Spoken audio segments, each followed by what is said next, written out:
Hello সবাইকে। আজকের এই এক্সপ্লেনারে আপনাদের স্বাগত। আজ আমরা সরাসরি এমন একটা বিষয়ে কথা বলবো যা আমাদের দৈনন্দিন জীবনের সাথে ভীষণভাবে জড়িত, পেইন কিলার বা ব্যথানাশক ওষুধ। সাধারণ দোকান থেকে কেনা ওষুধ হোক বা জটিল কোনো ব্যথানাশক, এগুলো ঠিক কিভাবে একদম কোষীয় পর্যায়ে আমাদের কিডনির ওপর প্রভাব ফেলে, সেই নিখুঁত এবং নির্ভুল বায়োলজিক্যাল মেকানিজমগুলো নিয়েই আজ আমাদের এই বিশ্লেষণ। তো আজকের আলোচনায় আমরা কি কভার করছি তা স্ক্রিনে দেখতেই পাচ্ছেন। দৈনন্দিন ওষুধের লুকানো ঝুঁকি থেকে শুরু করে জটিল ওপিওয়েড ওষুধের প্রভাব, এই পুরো জার্নিটা আজ আমরা ধাপে ধাপে একদম সায়েন্টিফিক্যালি এক্সপ্লোর করব। চলুন শুরু করা যাক। সেকশন 1, ব্যথানাশক ওষুধের অজানা ক্ষতিকর দিক।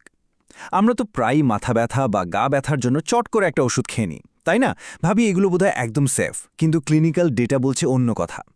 এই সাময়িক স্বস্তির পেছনে যে কত বড় একটা রিয়ালিটি লুকিয়ে আছে, সেটা জানলে আপনি চমকে যাবেন। একটা পরিসংখ্যান আপনাদের দিই। ডেটা বলছে যারা নিয়মিত NSAID বা সাধারণ ব্যথানাশক খান, তাদের মধ্যে প্রায় 2% রোগীকে মারাত্মক কিডনি জটিলতার কারণে এক পর্যায়ে ওষুধ খাওয়া পুরোপুরি বন্ধ করে দিতে হয়। শুনতে হয়তো মাত্র 2% মনে হতে পারে, কিন্তু একটু ভেবে দেখুন তো, বিশ্বজুড়ে কোটি কোটি মানুষ নিয়মিত ব্যথানাশক খাচ্ছে। সেই অনুপাতে এই 2%-এর প্রভাব কিন্তু একেবারে বিশাল। চলে যাচ্ছি সেকশন 2তে। এই যে ক্ষতির কথাটা বললাম, এটা আসলে কিডনির ভেতরে ঘটে কিভাবে। ব্যাপারটা বুঝতে হলে আমাদের একদম সেলুলার লেভেলে মানে কোষীয় পর্যায়ে যেতে হবে। স্ক্রিনের এই ডেফিনেশনটা একটু খেয়াল করুন। প্রোস্টাগ্ল্যান্ডিন নামটা একটু খটমটে হলেও এর কাজটা কিন্তু জাদুকরী। এটা মূলত কিডনির নিজস্ব ন্যাচারাল ডিফেন্স সিস্টেম হিসেবে কাজ করে। যখন আমাদের শরীরে কোনো স্ট্রেস থাকে বা পানির ঘাটতি থাকে, এই প্রোস্টাগ্ল্যান্ডিন ঠিক করে কিডনির রক্তনালীগুলোকে প্রসারিত করে দেয়, যাতে কিডনি পর্যাপ্ত রক্ত পায়। এক কথায় এটা কিডনির লাইফলাইন। কিন্তু সমস্যাটা বাধে অন্য জায়গায়। স্ক্রিনের এই ধাপগুলো দেখুন।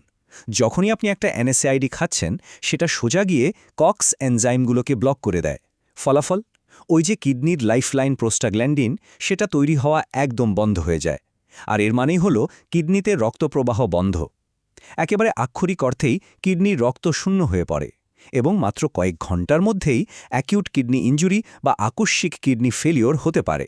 রক্তপ্রবাহ কমে যাওয়ার এই ধাক্কাটা মূলত 3ভাবে কিডনিকে ড্যামেজ করে।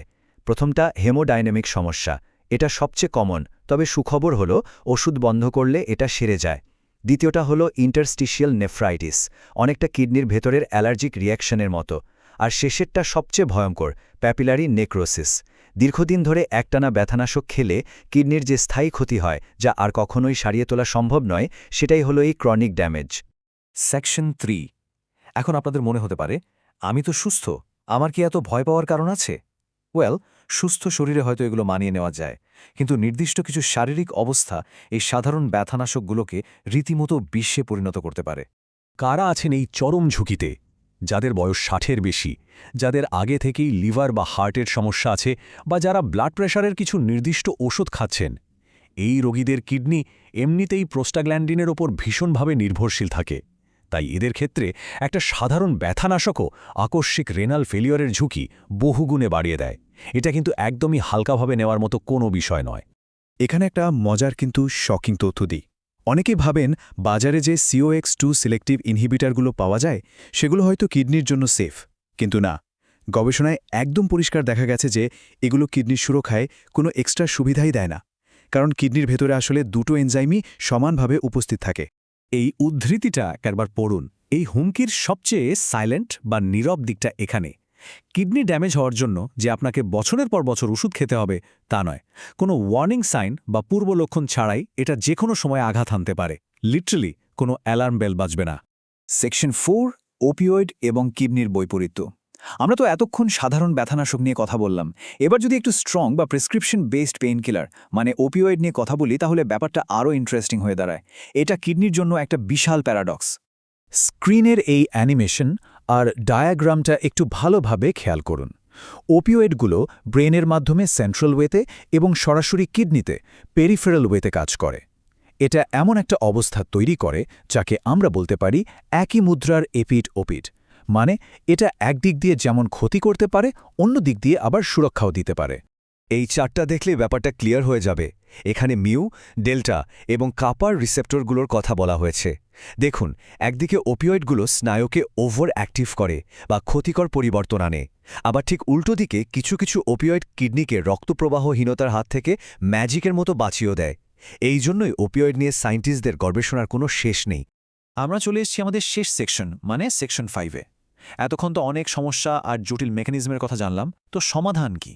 কিডনি ঠিক রেখে এভিডেন্স বেসড বা প্রমাণ ভিত্তিক নিরাপদ বিকল্পগুলো আসলে কি হতে পারে? সরাসরি তুলনাটা আপনাদের সামনেই আছে। এনএসএআইডি বনাম প্যারাসিটামল।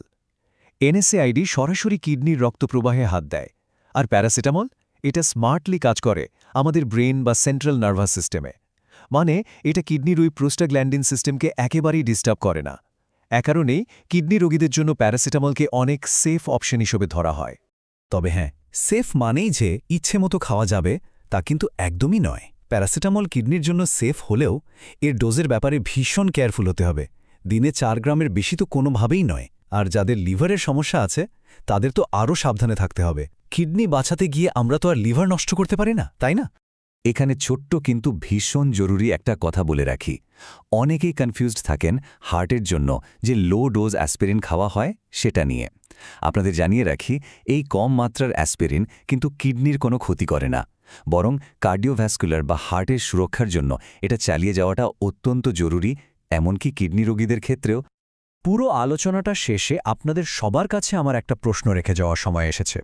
আমরা যখনই কোনো ব্যথার জন্য চট করে একটা পেইন কিলার গিলে ফেলি, তখন কি আমরা ওই মুহূর্তের একটু সাময়িক স্বস্তির জন্য আমাদের শরীরের এত গুরুত্বপূর্ণ একটা অর্গানের স্থায়ী ক্ষতি ডেকে আনছি না তো? ব্যথা কমানো আর কিডনি বাঁচানো, এই দুটোর ব্যালেন্স করাটা কিন্তু আমাদের সবার জন্যই একটা বড় চ্যালেঞ্জ। ভাববেন কিন্তু ব্যাপারটা নিয়ে। আজকের মতো এখানেই শেষ করছি। ভালো থাকবেন।